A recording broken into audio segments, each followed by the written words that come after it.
Ladies and gentlemen, Joshua Salvetti, welcome to another lesson of Trader Bootcamp. Today we are going to be breaking down one of my most favorite, most profitable, most effective trading strategies and helping me to identify profitable opportunities in the market consistently, right? It works on all time frames. It's called the break and retest, right? So let's break right into it. What are some goals that we are going to be going through over today?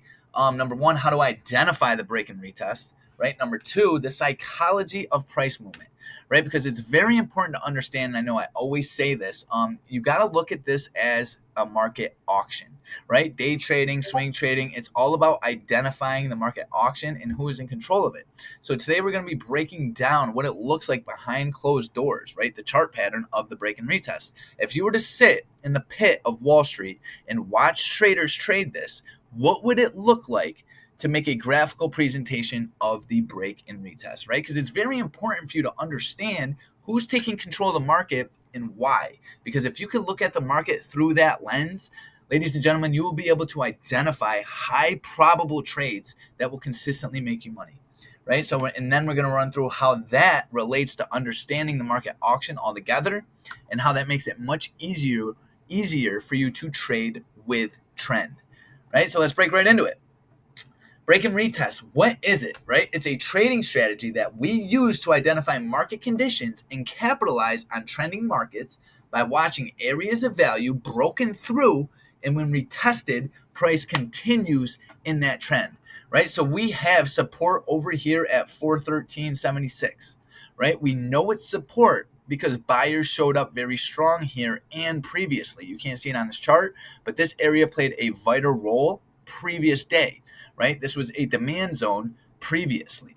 So price comes in to this area of value, right? We call it an area of value because this is an area we are expecting volume to pick up. We're expecting buyers or sellers to prevail here, right? But since buyers previously prevailed over here at 413.76, we're looking for them to show up again.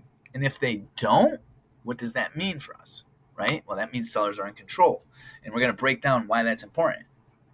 So buyers showed up here over at 413.76 once, twice, three, four times, right? And then price rallied and was rejected, and then this area was broken through, right? So this is not when you enter the trade. You let price fall below. And now how this works is when price comes up and retests this area of value, this is where you're looking for shorts targeting demand down here at 312.83. Right? So let's break down the psychology behind this, right? So support has been established. Support has been established at 410.38 because there was enough traders who bought at that price to make it support. Every time the market sold off to 410.38 and rallied and made winners out of those traders, right, that chose to buy at that price. As a result, 410.38 will take a great deal of significance in the minds of the traders who were successful. Each time they were successful will only strengthen their belief in that price level, right? Because think about it. Every time price comes down to 410.38, buyers show up. These guys made 100%. Price comes down, buyers show up. They made 100%, right? Because so how our edge works is we look to identify areas of value based on prior price performance, right? So this is an area of value we're looking for buyers. When price sells off, right? So now that price sells off to 410.38 for the third time, just like before, those same buyers step up to enter their position. Only this time, sellers are very strong and continue to sell right through it. All the traders who choose to buy at 410.38 are now faced with having to deal with a losing trade. Some will get out for a small loss, others will hang on, hoping the market will come back. In any case, the market invalidated their beliefs about the future, and now they are suffering considerably, right? We've all been there. We went long here at support. It sells off. Now we are in a losing trade, hoping it comes back. When the market now comes back to 410.38 after selling off, how do you think those traders will behave? Right? The traders who were holding on for dear life will sell their positions once they get their money back, extremely grateful. The traders who originally cut their losses when price blew right past them for the first time, they're not going to consider buying at 410.38 again because of the psychological pain they experienced before.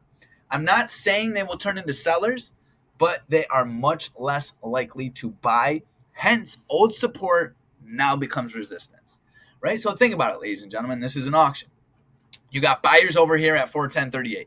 Once, twice, on the third time they're here. Look, you get the wick. And then sellers, boom, sell off right through it. So now all these guys who went long here are experiencing psychological, emotional pain. They are hurt. They're down 30%. They're down 40% because they were expecting price to rally up from here, right? It hasn't. So once price then comes back to this area and gets rejected, these guys stop out of their positions. When they stop out of their position, they now are providing liquidity for sellers to take the market much, much lower, right? So it's really cool, guys, to understand how this happens, why it happens, right? And it helps you to identify it in real time and to trade with the proper market conditions and not be one of these buyers that gets crushed right here. So how to trade the break and retest, right? So this is how I do it. So we got pre-market high. So first, identify a bullish and bearish area of value, pre-market high, pre-market low, that you're looking for price to react in. Now listen to how I say that.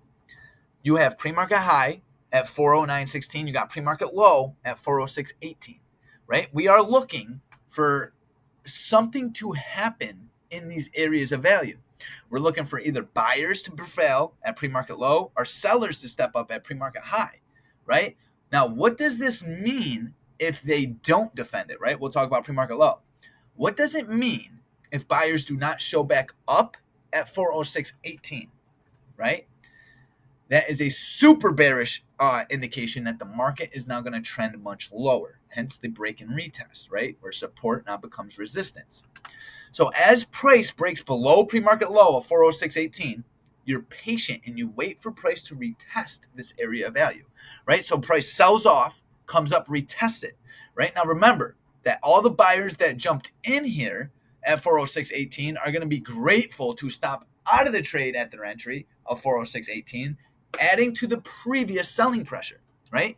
What sort of reaction does the market have to this? It's going to sell off much further, right? And now you target previous day's lows or your opposing demand zone below, considering those same buyers from yesterday are going to show up back at 404.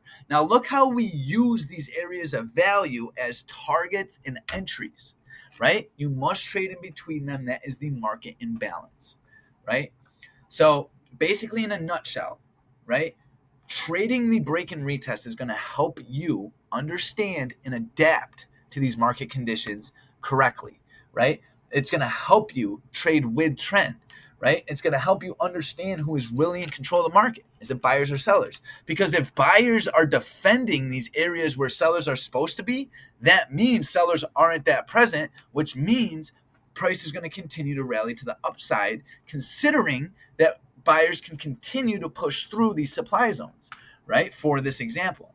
So setting proper expectations and beliefs about the most probable trade. Now, what does that mean? That means to become a successful trader, in my opinion, you must take the most probable trades, the trades with the highest probability, right? So the way I do that is by understanding and identifying market conditions. Now, how can you identify market conditions using the break and retest? By being patient and letting price rip through supply, come down and retest it, right? Buyers are there, you take her long. Rip into supply, come down and retest it. Buyers are there, you take it long, right? Super probable trade. And also it helps you keep an extremely tight area to set your predefined stop loss, right? If price action tells you your plan is not working, right? So this is keeping you in a less vulnerable state of trading, right? So that you do not get hurt if you make the wrong entry, right? So ladies and gentlemen, that wraps it up for the break and retest. I hope you guys enjoyed this, and I will see you in the next lesson.